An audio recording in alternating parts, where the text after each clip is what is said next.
Hi hello నమస్తే this is Suvarna welcome to Suman TV. So ఈరోజు నాతో పాటు ఒక స్పెషల్ గెస్టే ఉన్నారనమాట.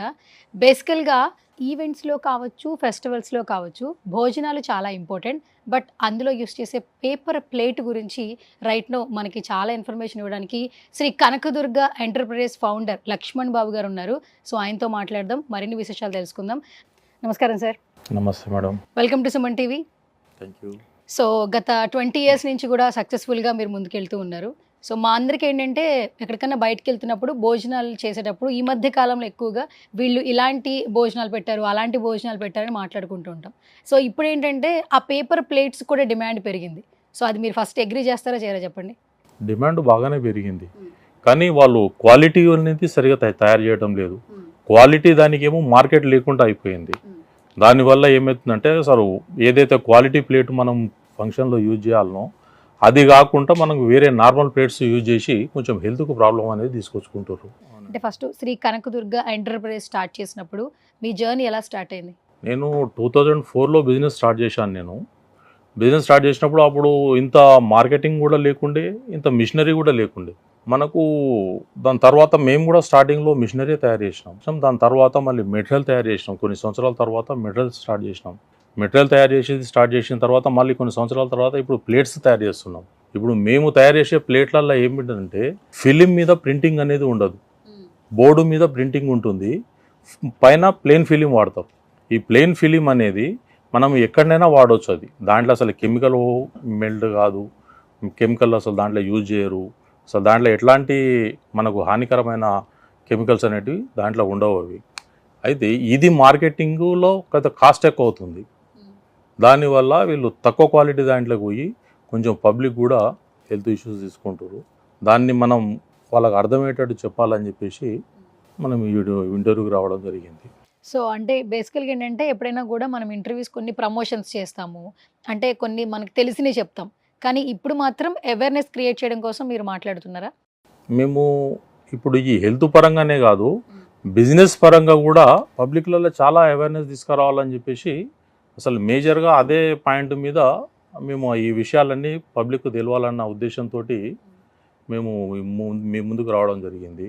అయితే దీంట్లో వీళ్ళు పేపర్ ప్లేట్ మిషనరీ పర్చేజ్ చేసేవాళ్ళు వాళ్ళకు సరైన అవగాహన అనేది లేక నష్టాలలో చాలామంది కూరుకుపోతున్నారు. అయినా కానీ సరే మళ్ళీ కొత్త వాళ్ళకు ఏంటంటే ఈ విషయాలు తెలవటం లేదు. ఒక మీడియా ద్వారా వాళ్ళకు ఈ విషయాలన్నీ వాళ్ళకి అర్థమయ్యేటట్టు తెలవాలని చెప్పేసి ఈ కొత్తగా మిషనరీ పెట్టి ఈ ఫీల్డ్లోకి వచ్చే వాళ్ళకు ఒక అవగాహన కల్పించడానికి మాత్రమే ఈరోజు స్టూడియోకి రావడం జరిగింది. అయితే మిషనరీ పర్చేజ్ చేసేవాళ్ళు డైరెక్ట్ వాళ్ళు మిషనరీ మ్యానుఫ్యాక్చరర్స్ దగ్గరికే వెళ్తుర్రు. వెళ్ళి అక్కడ వాళ్ళు ఎంక్వైరీ చేస్తారు మిషనరీ ఎట్లా ఉంటుంది, ఏంటి బిజినెస్ ఎట్లా ఉంటుందని. ఈ మిషనరీ సేల్ చేసే అతను కంపల్సరీ వాడు మిషనరీ సేల్ చేసుకోవడానికే ఉన్నాడు కాబట్టి మిషనరీ బాగుంటుంది అని చెప్పేసి వాడు దాని గురించి మంచిగా లేనిపోని చెప్పి మీకు ఒక 50,000 రూపాయల మిషనరీ కొంటే నెలకు ఒక 30,000 రూపాయల ఇన్కమ్ వస్తుంది అని చెప్పేసి మనుషులకు మాయ మాటలు చెప్పి వాళ్ళని ట్రాప్లో పడేస్తారు. వాళ్ళు ఫీల్డ్ గురించి తర్వాత మార్కెట్లోకి వెళ్ళిన తర్వాత అప్పుడు మేము ఇంతగానంగా నష్టపోయినామా అని చెప్పేసి అప్పుడు వాళ్ళకు అర్థమవుతుంది. ఇట్లా వీళ్ళు నెలకు 30,000 ఇన్కమ్ వస్తుందన్న ఆశతోటి చాలామంది ఖాళీ వాళ్ళ ఇంట్లో ఉన్న గోల్డ్ కానీ ఫైనాన్స్లలో అమౌంట్లు తీసుకొచ్చి బిజినెస్లలో పెట్టి చాలా వరకు నష్టపోయిన వాళ్ళు ఉన్నారు. మళ్ళీ ఆ మిషనరీ ఎక్కడ సేల్ చేసుకోవాలన్నా కూడా వాళ్ళకి అర్థం కాని పరిస్థితులలో ఉన్నారు. అంటే లక్ష్మణ్ గారు, బేసికల్గా మీరు చెప్తుంది ఏంటంటే ఈ పేపర్ ప్లేట్స్ మ్యానుఫ్యాక్చరింగ్ చేసే వారు కూడా కొంత రకంగా దందా వ్యవహరిస్తున్నారని చెప్తున్నారు. అంటే మనం ఒక మాట చెప్పేటప్పుడు ఖచ్చితంగా దానికి ఒక ప్రూఫ్ కావాలి. మీరు చూసినవి ఏంటి, అసలు ఎగ్జాంపుల్స్ ఏంటి? ఇప్పుడు మేము చూడడం కాదు, మోసపోయిన వాళ్ళే మా దగ్గరికి చాలామంది వచ్చి చెప్తారు. ఎట్లా అంటే సార్ మాకు దీంట్లో ఒక ప్లేట్ మీద మాకు ఒక 25 పైసలు లాభం వస్తుంది, ఒక 30 పైసలు లాభం వస్తుంది అని చెప్పేసి వాళ్ళు మమ్మల్ని మాటలతోటి మభ్య పెట్టేసి మాకు మిషన్లు అమ్మిండ్రు. ఇప్పుడు మేము మార్కెట్కి వచ్చేసరికి ఏమవుతుందంటే దాంట్లో ఒక 5 పైసలు 6 పైసల కంటే ఎక్కువ ప్రాఫిట్ రావటం లేదు. కాబట్టి మేము అసలు ఈ మార్కెట్లో మేము కొత్తగా మార్కెటింగ్ చేసుకోలేకపోతున్నాం. అందులో ఒక్క మిషన్ మీద వచ్చే ప్రొడక్ట్స్ తోటి మనం బయట బిజినెస్ చేయలేక మేము చాలా లాస్ అయిపోయినామని చెప్పేసి వాళ్ళు ఆ మిషన్లు కూడా ఏం చేసుకోవాలని అర్థం కాక ఇప్పటికీ చాలామంది ఓఎల్ఎక్స్లలో పెట్టుకోరు, దాని తర్వాత మళ్ళీ స్క్రాప్లో పడేసుకున్నారు. అట్లా పడేసుకొని చాలా వరకు నష్టపోయినరు. కానీ కొత్తగా ఫీల్డ్లోకి వచ్చే వాళ్ళకు అరే దీంట్లో ఇంత మోసం జరుగుతుంది అనే విషయాలు తెలియదు కాబట్టి వాళ్ళకి ఆ తెలియజేసే ప్రయత్నం చేయాలన్న ఆలోచనతోటి మేము ఈ నిర్ణయం తీసుకున్నాం. ఓకే. సో ఎవరైతే పర్చేస్ చేశారో, మోసపోయారో వాళ్ళు మీ దగ్గరకు వచ్చి చెప్తున్నారు. అంటే ఇలా మోసపోయామని చెప్పి. మెయిన్‌గా ఒక మెషిన్ కొన్నారు. మెషిన్ కొన్న తర్వాత ఇంత లాభం వస్తుందని అక్కడున్న వాళ్ళే మ్యానుఫ్యాక్చరర్స్ ఏదో చెప్పి మెషిన్‌ని సేల్ చేసేసుకున్నారు. ఆ కొన్న వాళ్ళు మీకొచ్చి చెప్తున్న మెయిన్ పాయింట్ ఏంటి? అసలు ఆ మెషిన్ కొన్న తర్వాత వాళ్ళు ఫేస్ చేసిన ఇష్యూస్ ఏంటి? సమస్యలేంటి మెయిన్‌గా? వాళ్ళకు ఇదే వాళ్ళు ఊహించుకుంటున్నది ఒకటి. హ్మ్. ప్లేటుకు మనకు ఒక 10 పైసలు లాభం వస్తే చాలు అని వాళ్ళు అనుకుంటున్నారు. హ్మ్. కానీ చిన్న చిన్న ఐటమ్స్లలో ఏమవుతుందంటే వాళ్ళకు 2-3 ఎన్పి మాత్రమే ప్రాఫిట్ వస్తుంది. వాళ్ళు ఏదైతే గెస్ చేసుకున్న దానికంటే ఇక్కడ ప్రాఫిట్స్ ఇన్కమ్స్ అనేటివి తగ్గేసరికి అక్కడ వాళ్ళకు దాంట్లో నిరుత్సాహం అనేది వచ్చేస్తుంది. వాళ్ళు ట్రావెలింగ్ ఛార్జెస్ కూడా వెళ్ళక వాళ్ళు మిషనరీది అమ్మేసుకోవాల్సి వస్తుంది అన్నట్టు. అది దీంట్లో ఇంకా అవగాహన లేని పనులు ఏం జరుగుతున్నాయంటే వీళ్ళు మిషనరీస్ అమ్ముతుర్రు కాదు, బయటి ప్రాంతాల నుంచి కూడా మిషనరీస్ వాళ్ళు ఏదో మేము బై బ్యాగ్ తీసుకుంటాము, అగ్రిమెంట్ చేస్తాము, కోర్ట్ అగ్రిమెంట్ తోటి బై బ్యాగ్లో మేము మిషనరీ మీకు మేము మెటీరియల్ పర్చేజ్ చేస్తాం, మిషనరీ మీరు మా దగ్గర కొనుక్కోండి అని చెప్పేసి వాళ్ళకి చెప్తుర్రు. మళ్ళీ వీళ్ళు మెటీరియల్ తయారు చేసి పంపించిన తర్వాత మీరు పంపించిన మెటీరియల్ డ్యామేజ్ ఉన్నది కాబట్టి మేము దీనికి ఏం పేమెంట్ చేయలేమని చెప్పేసి మళ్ళీ వాళ్ళు అట్లా కూడా వాళ్ళు మోసాలు చేస్తారు అన్నట్టు. ఇట్లాంటి మోసాలు జరుగుతున్నాయన్న విషయాలు కూడా బయటికి రావటం లేదు. అది ఇప్పుడు మనకు ఇంకా దీంట్లో ఇంకా రకరకాలుగా ఎట్లా జరుగుతుందంటే కొన్ని ఏరియాలో కొన్ని రకాల ప్లేట్లు సేల్స్ ఉంటుంది, మార్కెటింగ్ ఉంటుంది. మనము తయారయ్యే ప్రొడక్ట్స్ ఏదైతే ఉన్నాయో ఆ ప్రొడక్ట్స్ని తయారు చేయడానికి మిషనరీ అది వేరే మోడల్ ఉంటుంది. ఇక్కడ హైదరాబాదు ఈ చుట్టుపట్టు ఏరియాలలో మనకు ఏదైతే బఫే ప్లేట్ నడుస్తుందో ఈ ప్లేట్స్ తయారు చేసుకోవడానికి మిషనరీ వేరే మోడల్ ఉంటుంది. వీళ్ళు పేపర్లలో యాడ్స్ చూసి ఏదో వాళ్ళు బై బ్యాక్ అంటుర్రు, మనకు లాభాలు బాగా వస్తున్నాయి కదా అని చెప్పేసి వాళ్ళు మిషనరీ తీసుకొచ్చుకుంటారు. ఆ మిషనరీ దాంట్లో తయారయ్యే ప్రొడక్ట్స్ ఇక్కడ సేల్ అవ్వటం లేదు. వాడు బై బ్యాక్ అగ్రిమెంట్ మీద వాడు మనకు మెటీరియల్ పంపిస్తుండు, మళ్ళీ మన మెటీరియల్ తయారు చేసి వాడికి పంపించేస్తే వాడు తీసుకోవటం లేదు. మనం మంచిగా ప్యాక్ చేసి మనం ట్రాన్స్పోర్ట్లు వేసినాక కూడా వాడు ఆ బాక్స్ని డ్యామేజ్ చేస్తుండు. కావాలంటే వీడియో తీసి పంపిస్తుండు, నువ్వు పంపించిందంతా డ్యామేజ్ అయిపోయింది, ఇది మేము మాకు అక్కర రాకుండా అయిపోయింది, ఇది మేము రిటర్న్ పంపించేస్తాం, లేదనంటే ఇక్కడే మేము స్క్రాప్ చేసేస్తాం దీన్ని అని చెప్పేసి వాళ్ళు జనాలని మోసం చేస్తారు. వీళ్ళకు 2-3 సార్లు తెచ్చుకోవడము, మళ్ళీ పంపించడము, మళ్ళీ అదోసారి నష్టపోయినాం, సరే మళ్ళీసారి తెచ్చుకోవడము, ఇట్లా 2-3 సార్లు జరిగిన తర్వాత ఇక వాళ్ళకు మిషన్ మీదనే విరక్తి కలిగి మళ్ళీ దాన్ని 1,50,000 2 లక్షలు పెట్టి కొన్న మిషన్ని స్క్రాప్లు వేసుకోవాల్సిన పరిస్థితి ఏర్పడ్డది ఈరోజు. అంటే ఒక మిషన్ని 1,50,000 పెట్టి కొంటున్నారు వాళ్ళు. కొన్న తర్వాత కొన్ని రోజులకే అది మిషన్ వర్క్ అయితే అవ్వట్లేదు. వర్క్ అవ్వటం లేదు. అందులో ఆ దాంట్లో తయారైన మెటీరియల్ ఏమో ఇక్కడ అమ్ముడు పోదు, మళ్ళీ అక్కడికి మళ్ళీ మనం రిటర్న్ పంపిస్తే వాడు బై బ్యాక్ అని చెప్పేసి అగ్రిమెంట్ మీద మనకు మిషన్ ఇస్తాడు కదా, మనం అక్కడికి పంపించిన తర్వాత వాడు అది మీరు డ్యామేజ్ ఐటెం పంపించారు, మీరు కరెక్ట్ క్వాలిటీలో తయారు చేయలేదని చెప్పేసి వాడు రిజెక్ట్ చేసేసి వాడు మనకు ఏం డబ్బులు ఇవ్వకుండా చేస్తుండు వాడు. అట్లా ఉన్నది. ఇట్లాంటి మోసాలు చాలా జరుగుతున్నాయి. అవి కరెక్టే సార్, మోసాలు జరుగుతున్నాయని మీరే చెప్తున్నారు. అంటే ఎవరైతే ఆ ఫేస్ చేస్తున్నారో వాళ్ళు మీకు చెప్పడం జరిగింది, మీరు ఇంకా ఒక నలుగురికి చెప్పడానికి ప్రయత్నం చేస్తున్నారు. అసలు ఈ బిజినెస్ చేయొచ్చు అంటారా, లేదంటే ఒకవేళ మంచి బిజినెస్ చేయాలంటే ఇక్కడ ఉన్న ఎక్విప్మెంట్ కొనుక్కోవాలంటారా? ఇప్పుడు ఈ బిజినెస్ అనేది చేయాలంటే ఫస్ట్ మీకు ఒక సరైన అవగాహన కల్పించే వ్యక్తి కావాలి. మీకు సరైన అవగాహన కల్పించే వ్యక్తి కనుక మీకు పరిచయం అయింది అనుకోండి, అతని గైడెన్స్ ద్వారా మీరు ముందుకెళ్తే మీరు ప్రాఫిట్లలోకి పోతారు. మీరు ఏది తెలియకుండా డైరెక్ట్ మిషనరీ పర్చేస్ వాళ్ళని ఏది మీరు తెలుసుకోకుండా మీరు మార్కెట్లోకి దిగిన తర్వాత అనవసరంగా మీరు నష్టాల పాలవుతుంటారు.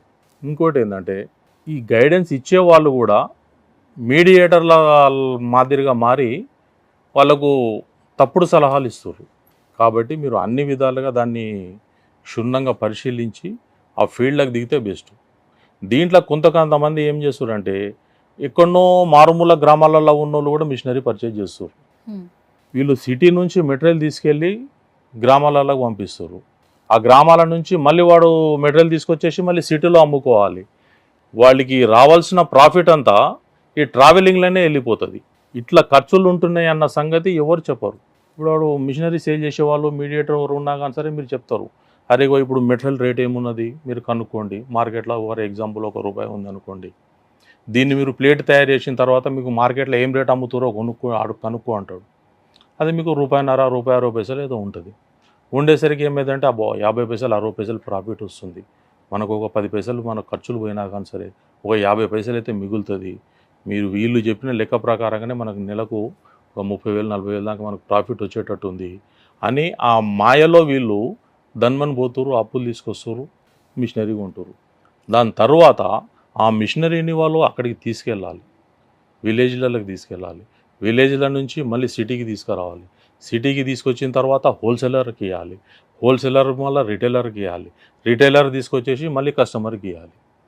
వీటిలల్లో ఇవన్నీ మన అందరి కమిషన్లు అన్నీ చూసుకునేసరికి ఈ మ్యానుఫ్యాక్చర్ చేసిన అతనికి 5 పైసలు 6 పైసల కంటే ఎక్కువ ప్రాఫిట్ ఉండటం లేదు. అది అప్పుడు అతనికి అర్థమవుతుంది, అరే ఇవన్నీ ఇన్ని ఖర్చులన్నీ నేను క్యాలిక్యులేషన్ చేసుకోక నేను మోసపోయినా కదా అని చెప్పేసి అప్పుడు వాడికి ఆ మిషన్ ఏం చేసుకోవాలని కూడా అర్థమవుతలేదు. తెచ్చుకున్న మిషన్ని ఎక్కడ అమ్మాలి, సేల్ చేసిన తన కొనడు, బయట ఎక్కడ అమ్ముకోవాలో అర్థం కాదు. అట్లనే వాళ్ళు తీసుకొని మళ్ళీ దాన్ని స్క్రాప్ చేసేస్తారు. అయితే ఇప్పుడు మేము ఇట్లాంటి వాళ్ళ కోసము ఒక మంచి సదుద్దేశంతో మేము ఒక ప్లాట్ఫామ్ అనేది ఏర్పాటు చేస్తున్నాం. మిషనరీ తీసుకొని నడపలేక ఫెయిల్ అయిన వాళ్ళు ఎవరైనా ఉన్నా కానీ సరే మమ్మల్ని కాంటాక్ట్ చేస్తే ఆ మిషనరీ మనం ఏ రేటుకి అమ్ముకోవచ్చు, ఇంకెవరైనా కొనుక్కోవాల్సిన వాళ్ళు కూడా మమ్మల్ని కన్సల్ట్ చేస్తారు కదా, మేము మిషన్ని మళ్ళీ వాళ్ళకు అమ్మేసి మీకు మంచి బెస్ట్ ప్రైస్ వచ్చేటట్టు చేసి వీళ్ళు ఇట్లా ఎక్కువ నష్టపోకుండా కొత్తగా ఫీల్డ్లోకి వచ్చేటోళ్ళకు కూడా మీకు 5-6 పైసల కంటే ఎక్కువ ప్రాఫిట్ ఉండదు అని చెప్పేసి టోటల్ క్యాల్కులేషన్ చేసి ట్రాన్స్పరెంట్గా బిజినెస్ గురించి వాళ్ళకి ఎక్స్ప్లెయిన్ చేసి వాళ్ళకి నచ్చితేనే ఫీల్డ్లో దిగండి లేకపోతే లేదు అని చెప్పేసి జనాలు అనేది ఎక్కువ మోసపోకుండా వాళ్ళని కాపాడడం కోసమే నేను ఈ ప్రయత్నం చేస్తున్నానండి. అంటే ఇప్పటి వరకు ఆల్మోస్ట్ స్టార్ట్ చేశారు, ఎవరైనా వచ్చి మిమ్మల్ని అప్రోచ్ చేయారా, మిషన్స్ ఇలా వర్క్ అవ్వట్లేదు అని మీ దగ్గర సేల్ చేయడం కానీ అలా లాభం పొందిన వాళ్ళు ఉన్నారా? చాలామంది ఉన్నారు. కాకపోతే ఏంటంటే నాకు తెలిసినంత వరకు నాది ఏదైతే బిజినెస్ నడుస్తుందో ఆ సర్కిల్ వరకు మాత్రం నేను చాలామందికి హెల్ప్ చేసినానండి. నష్టపోయే వాళ్ళని నష్టపోకుండా కాపాడినా, కొత్తగా ఫీల్డ్లోకి వచ్చే వాళ్ళకు కూడా మొత్తం టోటల్ ఎక్స్ప్లెయిన్ చేసేది. వాళ్ళు ఇంకా కూడా లేదండి మీరు ఇంతమంది మిషన్లు నడిపిస్తుర్రు, మేము నడిపిస్తే మాకు ఎందుకు ప్రాఫిట్ రాదు అని అంటారు. మీకు కావాలంటే ఒక మిషన్ని రెంట్కి తీసుకో, ఒక 1 మంత్ నడుపుకో, ప్రాఫిట్ వచ్చిందా కొత్త మిషన్ పర్చేజ్ చేసుకో, నీకు ప్రాఫిట్ వస్తలేదు మళ్ళీ దానికి ఒక నెల రెంట్ కట్టేసి ఇచ్చేసి తక్కువ నష్టాలల్లో నువ్వు ఈజీగా బయటపడిపోవచ్చు. ఇప్పుడు మీరు కొత్త మిషన్ ఒక ₹1,00,000 పెట్టి కొన్నారనుకోండి, మళ్ళీ అది మీరు సెకండ్లో అమ్ముకున్నా కానీ మీకు 60,000 వస్తుంది, స్క్రాప్లో అమ్ముకుంటే మీకు ఒక 30,000 వస్తుంది. మీరు ఇంత ఘనంగా నష్టపోవాల్సిన అవసరం లేకుండా మీరు నష్టాల బారిన పడకుండా మిమ్మల్ని కాపాడే ప్రయత్నం అనేది మేము చేయాలని చాలామందికి మేము ఒక ఇట్లా డబ్బు వేస్ట్ కాకుండా వాళ్ళు నష్టపోకుండా వాళ్ళందరినీ కాపాడే ప్రయత్నం చేయడానికి మాత్రమే నేను ముందుకు వస్తున్నా. మీరు మీ దగ్గర ఆల్రెడీ మిషనరీ రన్నింగ్లో ఉన్నా, నడపలేకుని పరిస్థితులలో ఉన్నా కానీ సరే మమ్మల్ని కన్సల్ట్ చేస్తే దానికి ఇంకేమైనా సలహాలు ఇచ్చేసి దాన్ని రన్నింగ్లోకి తీసుకురావచ్చా, ఒకవేళ లేదు అని అంటే మంచి బెస్ట్ ప్రైస్లో ఇంకొకరికైనా అమ్మేయచ్చా అనే దాని గురించి మేము క్లియర్గా మీకు మంచి గైడెన్స్ ఇస్తాం. ఓకే. అయితే మెయిన్‌గా ఏంటంటే ఇప్పుడు మిషనరీ వర్క్ అవ్వకపోతే మీ దగ్గర సేల్ చేసుకోవచ్చు. ఓకే. ఇప్పుడు చాలామంది ఇష్యూస్ మీరు చూస్తూ ఉన్నారు, వింటూ ఉన్నారు గదా! మీరు ప్రధానంగా గుర్తించిన సమస్యలేంటి? ఆ మిషనరీ ఎందుకలా వర్కౌట్ అవ్వకుండా ఉంది? అంటే లాభాలను పక్కన పెడితే ఎక్విప్‌మెంట్‌లో టెక్నాలజీ వైస్ ఏదైతే ఫాల్ట్స్ జరుగుతున్నాయి అసలు మిషనరీలో? ఇప్పుడు మిషనరీ అంటే దాంట్లో హీటర్స్ అనేటివి వస్తాయి, దాని తర్వాత ఇంకోటి హైడ్రాలిక్ అనేది వస్తుంటుంది, హైడ్రాలిక్ పంపింగ్ అనేది వస్తుంటుంది. అయితే వీటిలలో ఏంటంటే ఏ మైనర్ రిపేరింగ్ అయినా కానీ సరే సిటీ నుంచి మెకానిక్ వెళ్ళాలి. అక్కడ మనకు డిస్టిక్లలో కానీ మనకు మామూలుగా మండలాలలో కానీ అక్కడ మెకానిక్స్ అనేటివి లేకపోయేసరికి ఏమవుతుందంటే ఇక్కడ నుంచి వాళ్ళు మెకానిక్లను పిలిపించుకోవాల్సి వస్తుంది. ఇక్కడ నుంచి మెకానిక్లను పిలిపించుకున్నప్పుడు వాళ్ళకు ట్రాన్స్పోర్టేషను, అకామిడేషను ప్లస్ మళ్ళీ వాళ్ళ ఛార్జెస్ ఇవన్నీ ఇచ్చుళ్ళల్లో నెలకు దాదాపుగా 5-10 వేల వరకు మెకానిక్లకే వెళ్ళిపోతుంది. దాంట్లో పోయిన ఫెయిల్యూర్ హీటర్లకే అనుకోండి, హైడ్రాలిక్ పైపులకు అనుకోండి, వచ్చిన మెకానిక్ ఇవన్నిటి చూస్తే నెలకు 10,000 దాకా దాని మెయింటెనెన్సే వస్తుంది. అట్లా మిషనరీ ఫెయిల్ అవుతుంది అది. అదే ఇప్పుడు సిటీలో ఉందనుకోండి, టెక్నీషియన్ దగ్గరనే ఉంటాడు, వాడు మనకు ట్రాన్స్పోర్టేషన్ ఉండదు, వస్తాడు ఏదో మినిమం ఛార్జ్ తీసుకుంటాడు, ఆ పార్ట్ ఏందో చేంజ్ చేస్తాడు, వెళ్ళిపోతుంది. ఇక్కడ ఇక్కడ ఇక్కడ ఈ వాతావరణానికి ఈ మిషన్లు ఇక్కడ మాత్రమే సెట్ అవుతాయి. లేదంటే కొంచెం జర పెద్ద పెద్ద సిటీలలో మాత్రమే సెట్ అవుతుంది. కానీ చాలామంది తెలియక మాకు ఓన్ హౌస్ కదా, మాకు రెంట్ కట్టే పని ఉండదు కదా, మా ఇంట్లోనే పెట్టుకుంటే మాకు రెంట్ అన్నా కలిసి వస్తుంది, మా పిల్లలు ఇంత ప్యాకింగ్ చేస్తారు, నా మిస్సెస్ ఖాళీగా ఉన్నప్పుడు ఖాళీ ప్లేట్లు కొడుతుంటుంది కదా అన్న ఆలోచనలలో వీళ్ళు మిషన్లు తీసుకుపోయి ఊర్లలో పెట్టుకొని చాలామంది ఫెయిల్ అవుతారు. ఆ ట్రాన్స్పోర్టేషన్కే మీరు ఏదైతే మెటీరియల్ ఉంటుందో ఆ మెటీరియల్ ట్రాన్స్పోర్టేషన్కే మీకు చాలా ఖర్చు అవుతుంది. అది అక్కడ వాళ్ళు చాలా వరకు నష్టపోతారు. అండ్ ఇంతకుముందు మీరు ఒక పాయింట్ చెప్పారు లక్ష్మణ్ గారు, ఈ పేపర్ ప్లేట్స్ విషయంలో కూడా కొంత మోసం జరుగుతోంది, క్వాలిటీ ఆఫ్ ప్రొడక్ట్ అయితే బయటికి రావట్లేదు అన్నారు. మనం తినే ఆ పేపర్ ప్లేట్లో రైస్ తిన్నా కూడా మనకి ఒక రకంగా హెల్త్ ఇష్యూస్ వస్తాయని చెప్పారు. అంటే మెయిన్గా మీరు గుర్తించింది ఏంటి అసలు? అంత అంత క్లియర్గా ఎలా చెప్పగలుగుతున్నారు? ఇది మనకు మెటలైజ్డ్ పాలిస్టర్ అనేది అది ఫుడ్ గ్రేడెడ్. మనం ఒక బిస్కెట్ ప్యాకెట్ ఓపెన్ చేసినా కానీ సరే లోపల మీకు పాలిస్టరు మెటలైజ్డ్ ఉంటుంది. మళ్ళీ దాని తర్వాత మీరు చాక్లెట్లు ఓపెన్ చేసినా కానీ సరే ఏదైనా కానీ సరే ఫుడ్ ఐటెం పార్సల్ చేయాలని అంటే పైనంగా మీకు సిల్వర్ కోటెడ్ ఉన్నటువంటిది మెటలైజ్డ్ పాలిస్టర్ మాత్రమే వాడతారు దానికి. అట్లా కాకుండా దీంట్లో వేరే స్టాంపింగ్ ఐటమ్స్ వస్తుంటాయి, sari gold, flower dealers designs అవి వస్తుంటాయి. వీళ్ళు ఏం చేస్తారంటే ఈ ఫిలింని శారీ మీద ప్రింటింగ్ కోసం వాడతారు. వాడిన తర్వాత మళ్ళీ వచ్చిన రీళ్ళు ఉంటాయి కదా, ఆ రీళ్ళతోటి మళ్ళీ ప్లేట్లు తయారు చేస్తుంటారు. ప్లేట్లు తయారు చేయడం వల్ల ఏమవుతుందంటే దీనికి వేసిన ఏదైతే మనకు డిజైను ఈ పౌడర్ కోటింగు ఇవైతే ఏది ఉన్నాయో అది ఆల్రెడీ వేరే దానికి స్టిక్ అయ్యే సిచ్యువేషన్లోనే ఉంటుంది. అది పర్మనెంట్గా దానికి అతుక్కొని ఉండదు. అది పైనంగా హీటింగ్ అనేది దానికి తగిలినప్పుడు అది మళ్ళీ దానికి ఉన్న కలర్ వచ్చేసి కింద శారీకి అంటుకోవాలి. శారీకే కానివ్వండి, మనకి ఏదన్నా లిక్కర్ బాటిల్స్లో కానివ్వండి, గోల్డ్ కలర్లో లెటర్స్కి ఇట్లా వస్తుంటాయి కదా, ఆ లెటర్స్కు ఆ గోల్డ్ కలర్ రావాలంటే ఈ ఫిలిం వాడుతుంటారు. ఒకసారి ఆ ఫిలిం దానికి వాడిన తర్వాత మళ్ళీ సెకండ్ టైం తీసుకొచ్చేసి మళ్ళీ వాళ్ళు దీనికి వాడుతున్నారు. దాంట్లో ఏమవుతుందంటే దాంట్లో ఉన్న పౌడర్ అనేది అక్కడి నుంచి లీక్ అయ్యి మనకు ఫుడ్లో కలిసి మనకు ఆరోగ్యం ఖరాబ్ అయ్యే అవకాశాలు చాలా ఉన్నాయి. విన్నారా ఇలా దీని వల్లే కొంచెం ఆరోగ్య సమస్యలు వచ్చాయని విన్నారా? చాలా ఇప్పటి వరకు అయితే ఎవరు చెప్పలేదు. అంటే మనం తినే ఎవరు చెప్పలేదని అంటే ఇప్పుడు అతని హెల్త్ అనేది మేజర్గా ఖాళీ మనకు పార్ట్స్ డ్యామేజ్ చేయకపోయినా కానీ సరే అతను హెల్త్గా యాక్టివ్గా ఉండడు. అది ఏరియా అట్లా క్యాన్సర్ అట్లా పెద్ద పెద్ద బీమార్లు కాకపోయినా కానీ సరే అతను హెల్త్ పరంగా మాత్రం యాక్టివ్గా ఉండడు. అది దాంట్లో ఏంటంటే ఎక్కువ హీట్ తగిలిందంటే అది వెళ్ళిపోతుంది. అదే మీకు ఇది మెటలైజ్డ్ పాలిస్టర్ చూడండి, ఎంత హీట్ వేసినా కానీ సరే ఇప్పుడు మనం హోటల్లో నుంచి పార్సల్ తీసుకొచ్చుకుంటాం, సాంబార్ కానీ ఇవి కానీ, దాంట్లో ఎంత హీట్ వేసినా కానీ సరే దాంట్లోకి వెళ్ళి కలర్ పోదు. ఇది ఏమైనా కానీ సరే ఒక కార్డ్బోర్డు మీద ప్రింటింగ్ చేస్తేనే మనకు కలర్ వెళ్ళిపోయిందంటే ఇది కరెక్ట్గా దానికోసం ఈ ఫుడ్ గ్రేడెడ్ దానికి వాడాల్సిన పేపర్ కాదు అది. అట్లాంటి పేపర్ కూడా తీసుకొచ్చి పేపర్ ప్లేట్లలో వాడడం వల్ల ఇట్లాంటి హెల్త్ ఇష్యూస్ కూడా వస్తున్నాయి. అంటే ఇప్పుడు ఒక పేపర్ ప్లేట్ ఇక్కడ ఉందనుకోండి సార్, ఒక 4 రకాల డిజైన్కి సంబంధించిన పేపర్ ప్లేట్స్ ఉంటాయి. ఇప్పుడు మీరంటే దాని గురించి ఒక అవగాహన ఉంది, మాలాంటి వాళ్ళకి ఎలాంటి అవగాహన ఉండదు. మామూలుగా నార్మల్గా భోజనం చేసే ప్లేట్ అని అనుకుంటాం. అందులో క్వాలిటీ గల ప్రొడక్ట్ ఏది, క్వాలిటీ లేని ప్రొడక్ట్ అని మాకు ఎలా తెలుస్తుంది? మా వెబ్సైట్ చూస్తే మా వెబ్సైట్లో ఉంటుందండి. మా వెబ్సైట్ ఓపెన్ చేసి చూసుకుంటే దాంట్లో మీకు క్వాలిటీ ఐటెం ఏంటిది, క్వాలిటీ లేని ఐటెం ఏంటిది, మీరు ఏ ఐటమ్స్ మనం ఎక్కువ యూజ్ చేయవచ్చు. ఇప్పుడు కొన్నిట్లలో ఏంటంటే ఇప్పుడు ఈ ప్రింటింగ్ ఐటమ్స్ కూడా చాలా వరకు తగ్గుతున్నాయి. మళ్ళీ మామూలుగా పాత జమానాలో ఏదైతే మోదుగాకులు అని వస్తుంటే చూడండి, అది ఖేలాపత్తా అంటారు దాన్ని. ఈ మోదుగాకుని దాని కిందంగా మళ్ళీ కార్డ్బోర్డు పెట్టేసి అది ఇప్పుడు మార్కెట్లోకి తీసుకొస్తారు. అండ్ ఇప్పుడు కూడా చాలా వరకు వెడ్డింగ్స్ చూస్తే అరిటాకులు కూడా వాడుతున్నారు. అంటే ఒకప్పుడు భోజనాలు అంటే అరిటాకుల్లో భోజనం చేసేవారు. ఇప్పుడు ఇంకా పెద్ద పెద్ద వాళ్ళ ఫంక్షన్స్లో కూడా మళ్ళీ అరిటాకులతోనే భోజనాలు పెడుతున్నారు. దాన్నే సాంప్రదాయంగా ఫీల్ అవుతున్నారు, ప్రెస్టీజియస్గా కూడా ఫీల్ అవుతున్నారు. ఇప్పుడు ప్రెస్టీజియస్గా ఫీల్ అవుతున్నారు, దానిలో క్వాలిటీ కూడా ఉన్నది.